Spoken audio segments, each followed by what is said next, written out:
Hi guys, सवितास किचनमध्ये आपले स्वागत आहे। तर बघा, मी आज तुम्हाला दाखवणार आहे खेकडा कसा साफ करायचा।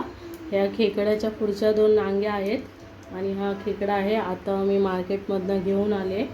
तर खूप लोक मी बघते मच्छी साफ करताना सगळे घाण तशीच ठेवतात, कारण काय बोलतात ना हे चांगलं असतं, हे चांगलं असतं। तसं नसतं। तर बघा, हा खेकडा आहे। तर पहिला आपण त्याची ही पाटी, हे जे आहे ना, हे काढून टाकूया पूर्णपणे। आणि हे खेकड्याचं वॉशरूम करायची जागा आहे। आणि आता हे खेकड्याचं पोट आहे, ते आपण असं पकडायचं आणि काढायचं। ह्याला उलटं करा।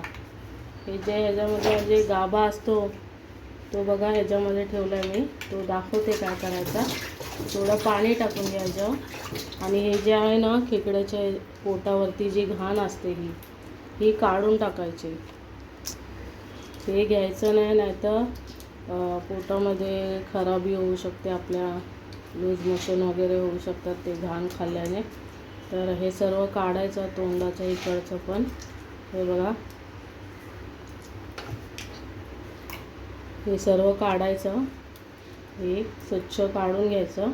आणि हे ज्या नांग्या आहेत ना, या छोट्या नांग्या ज्या आहेत त्या तोडून घेऊया आपण। बघा, या नांग्या अशा काढून घ्यायच्यात आपल्याला खेकड्याच्या, आणि या मोठ्याने नांग्या पण काढून घ्यायच्या। हो दीदी, लाटू का चपात्या? हे बघा, आपला खेकडा झालेला आहे साफ। आणि हे पण आता ह्याला आपण आहे ना स्वच्छ पाण्याने धुवून घ्यायचं, असं एकदम स्वच्छ धुवून घ्यायचं ह्याला। आई जरा, हा बघा, हा अजून एक खेकडा घेतलाय सेम ह्याला।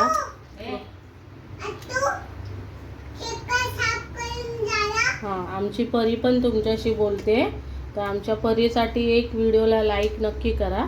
बघा, पुन्हा हा खेकड्याचं पोट काढायचं, ह्याला पलटी करा। हे बघा, ही घाण आहे ना, ही पूर्ण आपल्याला काढून टाकायची।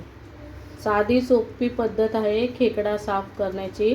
आणि मी तुम्हाला पुढच्या व्हिडिओमध्ये खेकड्याचा कालवण कसं करतात तेही तुम्हाला मी दाखवेन सोप्या पद्धतीने।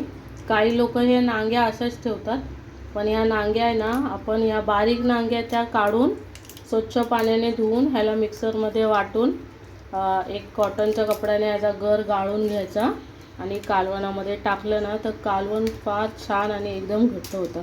तर चला, माझ्या व्हिडिओला लाईक करा, शेअर करा आणि असेच व्हिडिओ पाहण्यासाठी माझ्या चॅनलला सबस्क्राईब करा। धन्यवाद।